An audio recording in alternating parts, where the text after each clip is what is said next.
Hello everyone. I wanted to film a video to talk a bit about my experience at Knit City this year.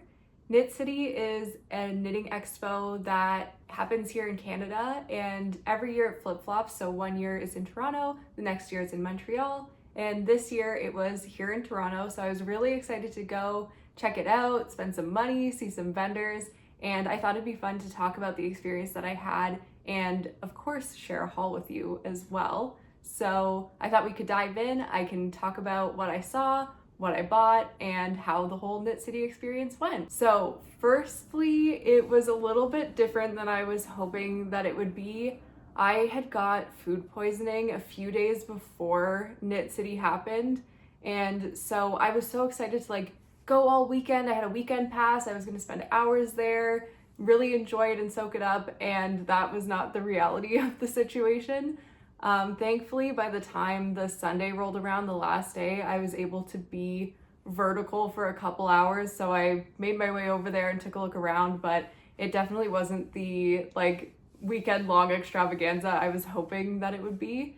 But I did my best, took some meds, made my way over there, and kind of speed ran through the expo in about an hour. So it's a little bit less in detail than I was hoping it would be. I was like, I'm gonna take some beautiful vlog clips and film the whole thing, and I was really just trying to survive, so I'm sorry about that. But I did pick up some really interesting items, and I took a look at some booths and kind of saw what was going on, so I thought I could still give my 2 cents. But it was held at the Enercare Center here in Toronto, which is in Exhibition Place, so lots of exhibitions happen there. And it's kind of like a large room with a bunch of vendor booths all in one place.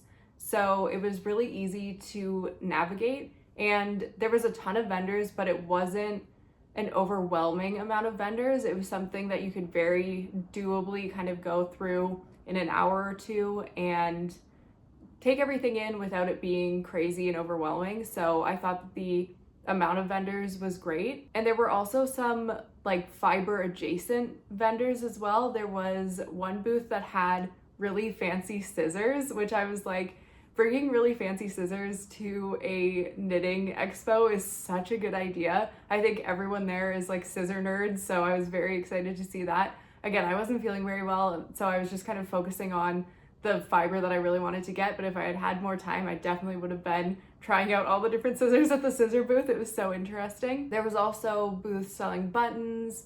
There was a booth selling chocolate, which I thought was kind of actually perfect for Knit City. You're looking at a ton of yarn and then you can get yourself a little treat with some chocolate, so I think they did quite well. And then the one other booth I remember not being strictly fiber was a booth that was selling tools, so things like needle holding cases and some really interesting rulers and different things like that, which I thought was really cool and thoughtful. I'll try and find their name and put them on the screen, but I thought they had some really cute stuff.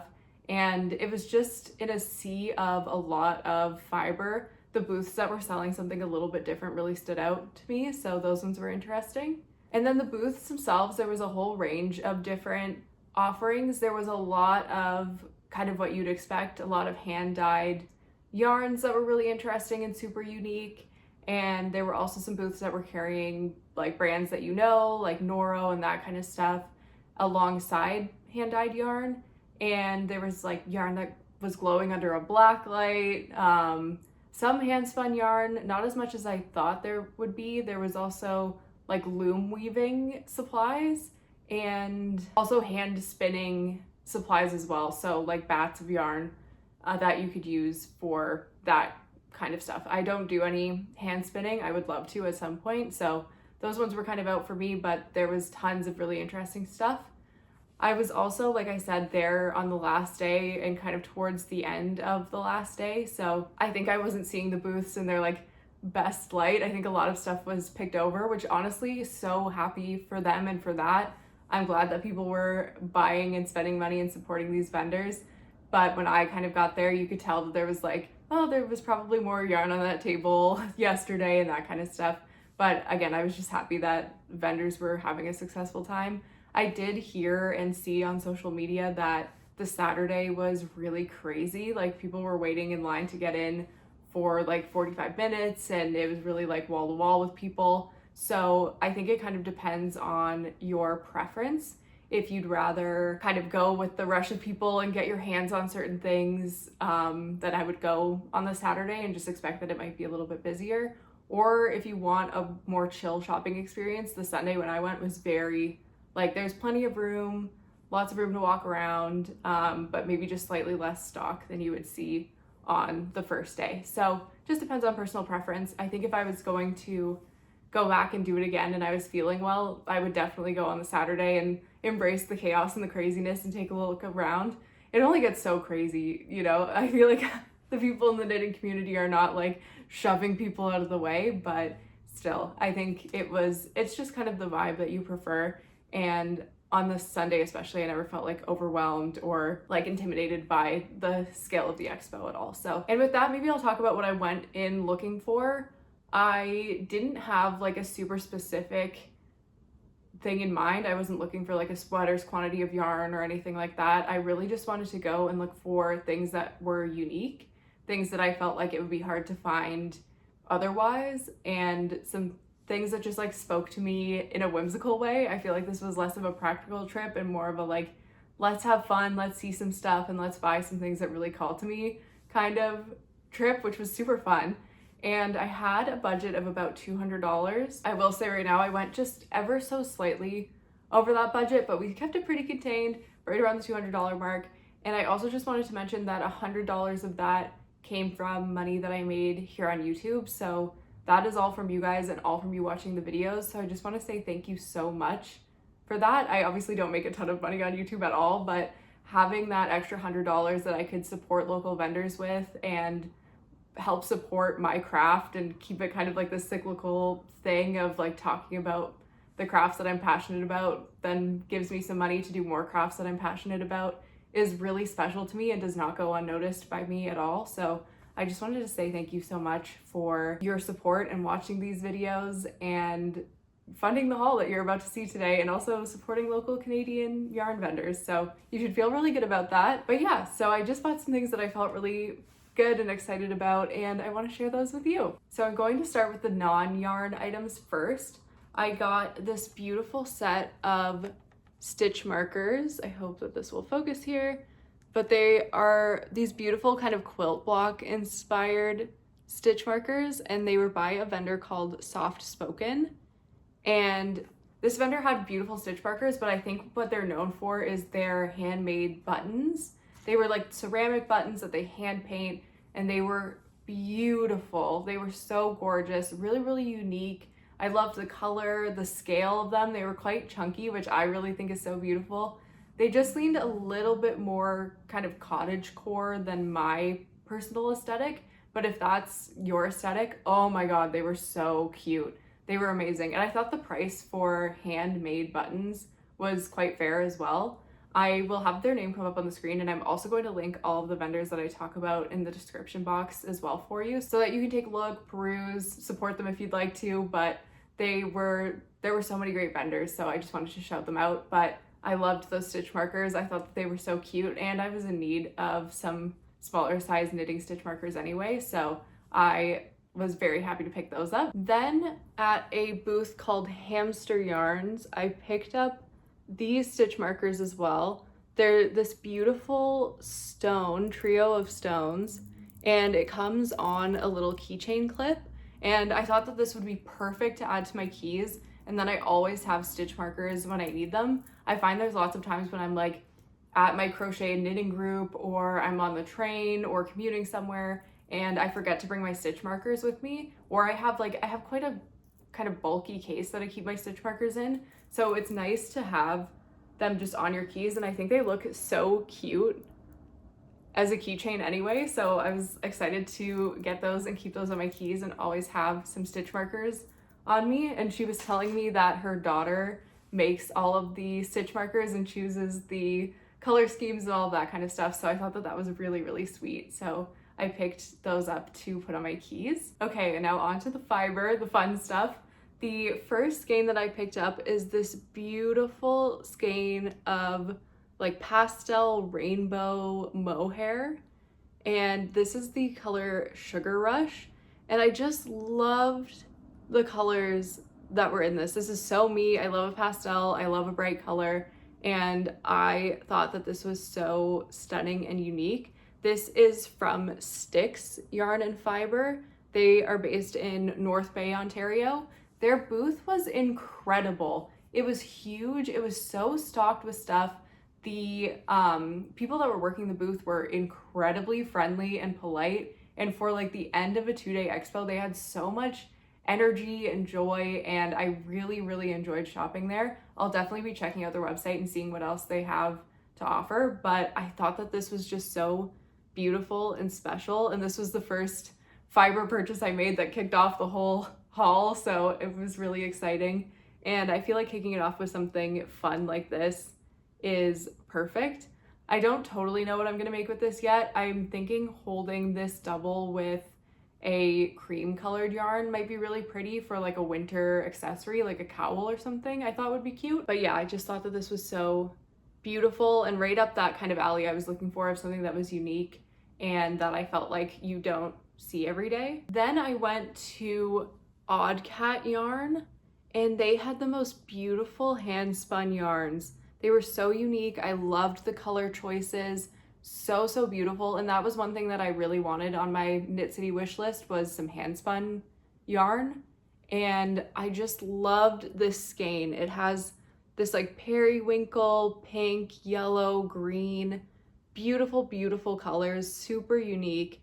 And I stood at their booth for so long looking at all the different hand spun yarns, trying to decide which one to pick, but I thought that this one was gorgeous. It's 55 grams of a non-superwash wool, so stunning. And the vendor that was working the booth had recommended making fingerless gloves with this yarn, and I think that's exactly what I'm going to do with it. I think it will be so beautiful in the wintertime as a pop of color. I kind of want to make them right now, even though it's spring and I won't wear them for a whole season, but I just love this yarn and I think it's so gorgeous. And Odd Cat Yarn is based in Hamilton, which is where I grew up, so we love repping Hamilton. But I just absolutely loved this yarn and thought it was so special and so beautiful. And another one that I'm really excited to play with and give a try. It's the first hand spun yarn I've had in my collection, so I'm super excited about that. Then again from Hamster Fibers, where I got the stone stitch markers, I got this beautiful mini skein, and I just loved these colors. I thought that they were so gorgeous and unique. The pinks and the greens and the purples. I just like could not put it down. I thought it was so beautiful. This one is a blend of merino, nylon, and mohair. And I thought as like an accent color in something, or maybe for like a headband, again in the winter, something to keep my ears warm or something like that, or a bandana, I thought could be really cute with this, but just a beautiful mini skein. And I was like already in such a shoppy mood, and it was sitting right there in front of me, and I was like, oh, I gotta take it home. But I love this. I think it's gorgeous. They also had a really great selection of hand-dyed cashmere yarns.